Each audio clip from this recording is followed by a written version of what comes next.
And since then, we established a liberal world order, and that hadn't happened in a long while. A lot of people died, but nowhere near the chaos. And now is the time when things are shifting.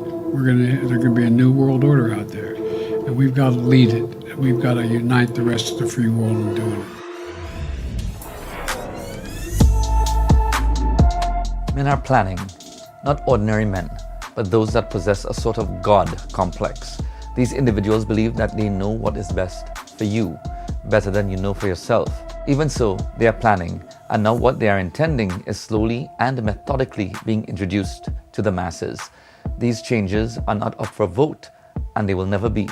Many self-appointed officials have taken it upon themselves to reset and reinvent the world. The way economies work, the way we buy, the way we sell, and even interact with each other will be changed. They have already set timelines, and they believe that by the year 2030, the world will be totally different from what it once was. This is the implementation of the New World Order. Governmental leaders from across the world are now chiming in to the song of the New Order. China is sending troops to Russia for a joint military exercise. General Jack Keen's here. General, looks to me like it's a new world order that's shaping up. United States versus Russia and China. This is not a matter of leaders converting to the doctrine of a new world, but a matter of strategic placement. I tell you, promise a greedy, godless politician indefinite rule in exchange for allegiance, he'll sell his mother. Even the leaders of small and seemingly insignificant islands are now singing the New World Order song. Major world leaders are like marionettes whose strings are not well concealed. They all say the same words and make the same illogical decisions. Their priorities are all the same.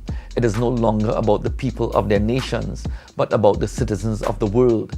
The focus on human rights, social justice, climate change, equity and equality seem to be on the agenda of every major world leader. Is this born out of necessity, or is it an agenda of inexplicable convenience? Is it not perplexing that world leaders vociferously lament the reality of rising sea levels from the comfort and convenience of their beachfront mansion homes? The media is eerily in sync concerning all these areas of focus as well.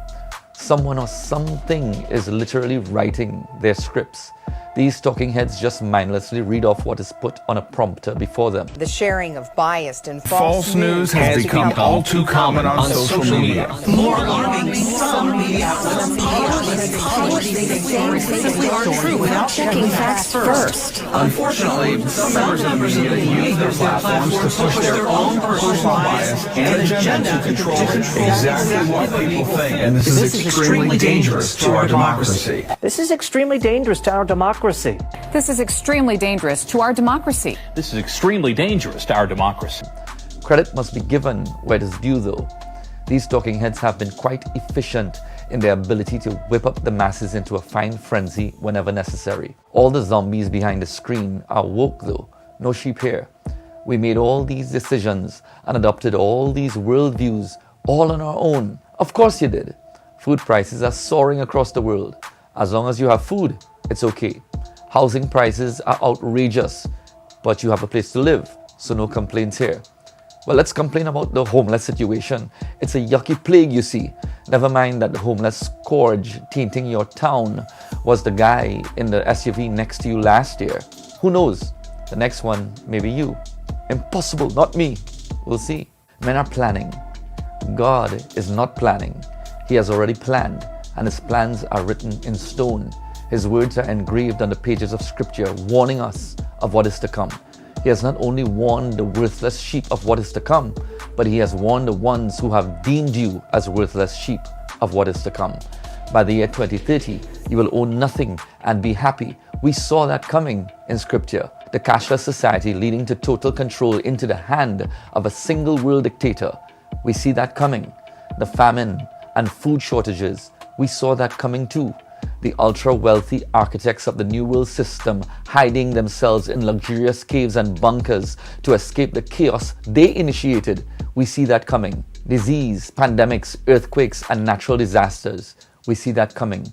A large meteor falling from the sky. We see that coming. 10 territorial leaders ruling the world but are not elected. We see that coming. It's already here. These 10 leaders giving their power to one man we see that coming. Man falling away from God and choosing to believe in the illogical and unscientific in the name of science.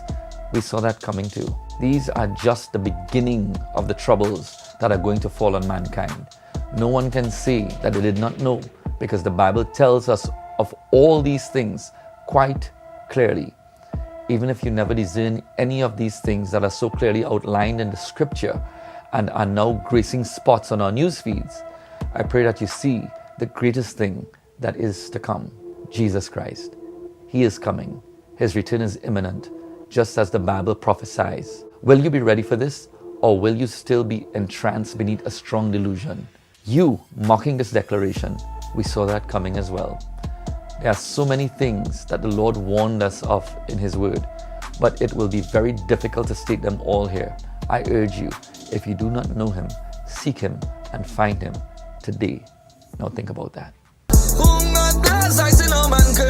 I'm wading through this water, Lord, for better or for worse. In all my ways, I'm putting Jesus first. With love in every line, in every song, in every verse.